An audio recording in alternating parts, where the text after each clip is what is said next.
I think so. Yeah, do you care about age? Do you think about, like, oh, I'm going to be 90? Does that matter to you?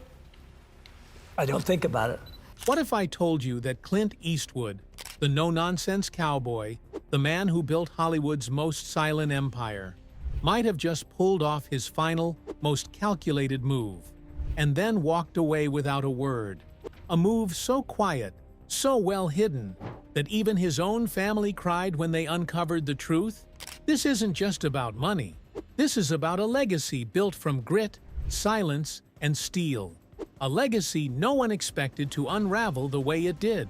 Join us as we dive into the untold story of Clint Eastwood's hidden fortune, his secret moves, and how he left behind a legacy more powerful than any of his films. From grit to gold, how Clint Eastwood built a fortune out of dust. Let's take it back. Before the Oscars, before the grit, before Dirty Harry and the cigar-chomping stare. Clint Eastwood was born during the Great Depression, May 31, 1930, in San Francisco. His family bounced from job to job, town to town. He wasn't born into fame. There were no studio gates opening for him, no last name that made agents return calls. He worked odd jobs as a teenager: lifeguard, paperboy, grocery clerk. Even after serving in the Army, he didn't exactly land in Hollywood with fanfare. His early acting days were filled with rejections and bit parts. But in 1958, something shifted. Rawhide. He was cast as Rowdy Yates. Young, rugged, unknown, but captivating. He made $750 per episode, a decent sum back then. But by the end of the series, he was earning $119,000 per episode. That kind of jump didn't just mean he was valuable, it meant he was irreplaceable. Then came 1964. An Italian director named Sergio Leone offered Clint a lead role in a spaghetti western called A Fistful of Dollars.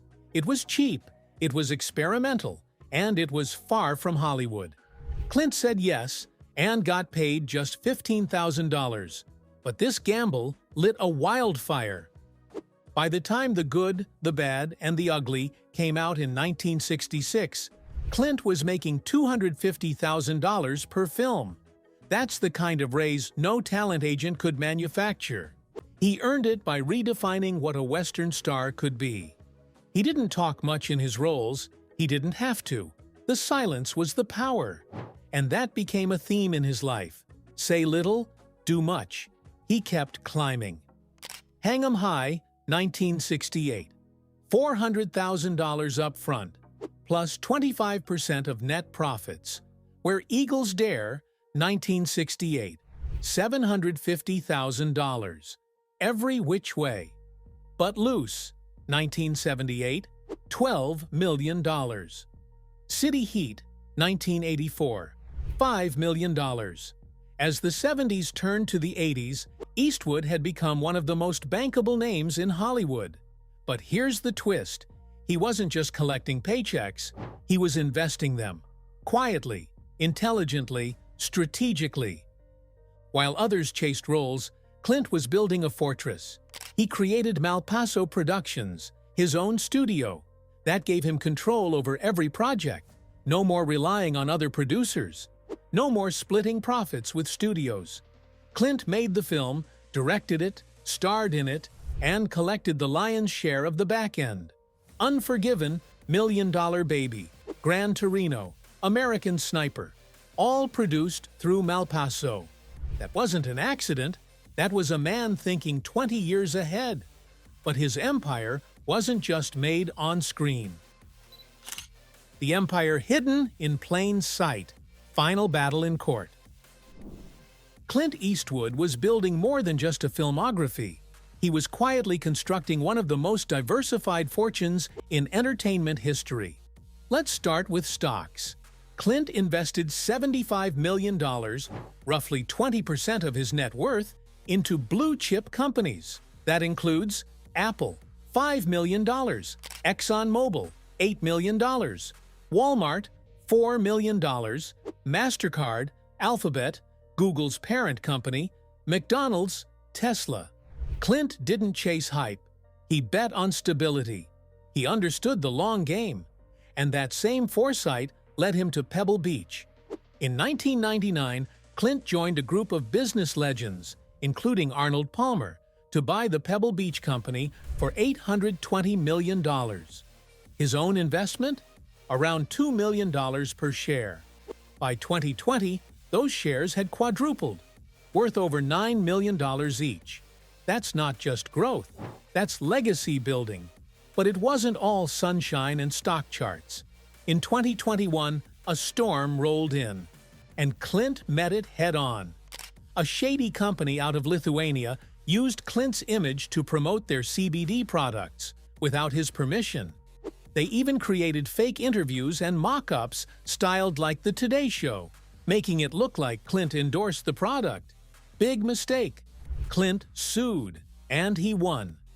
A judge awarded him $6.1 million, plus a permanent injunction, stopping the company from ever using his name or image again. It was a courtroom drama worthy of its own film. But this time, Clint didn't need to act. He let the law speak for him. And while all this was happening, his real estate portfolio was quietly expanding like a well-aimed empire.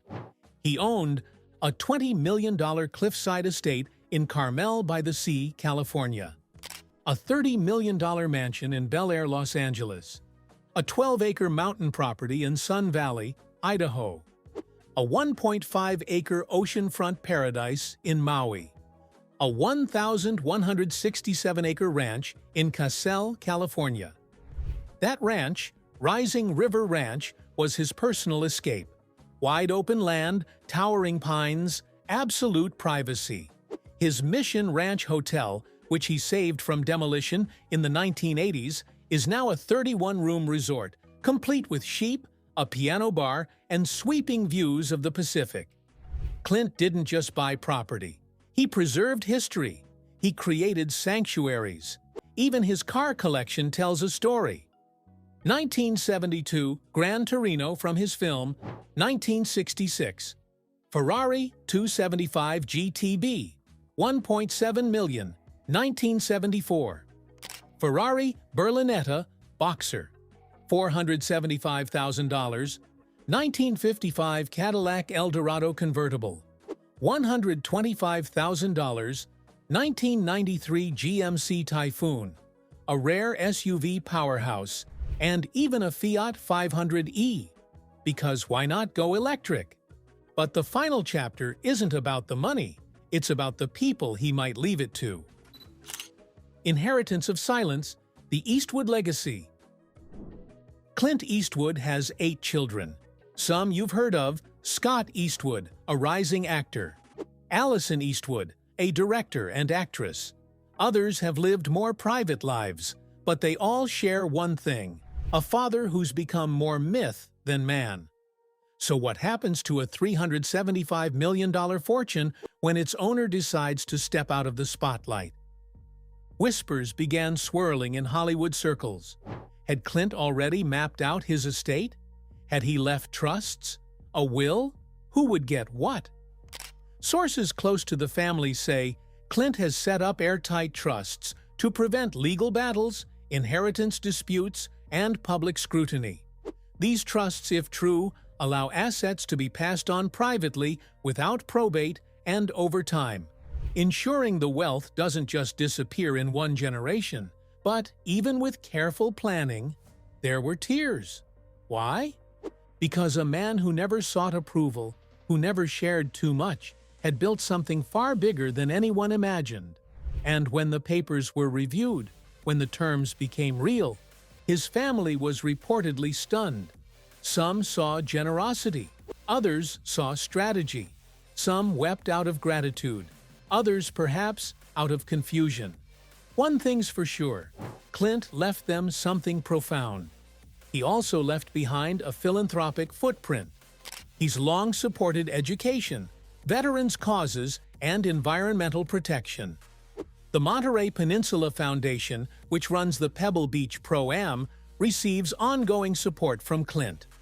Rumors suggest Clint plans to donate part of his estate to charities. possibly even setting up a foundation in his name. And that's where his story feels complete.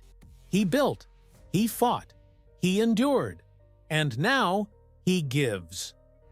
Clint Eastwood didn't need fireworks. He didn't need applause. He didn't even need a farewell tour. He did it his way, in silence, in power, in control. He walked away not with a bang, but with a blueprint, a legacy that will ripple through generations, for his family, for his fans, and for a world that watched him transform from a drifter into an empire. If you found this journey through Clint Eastwood's life and legacy powerful, hit that like button, subscribe for more cinematic deep dives, and comment below. What would you do with a $375 million empire built from scratch? Until next time, stay curious, stay bold.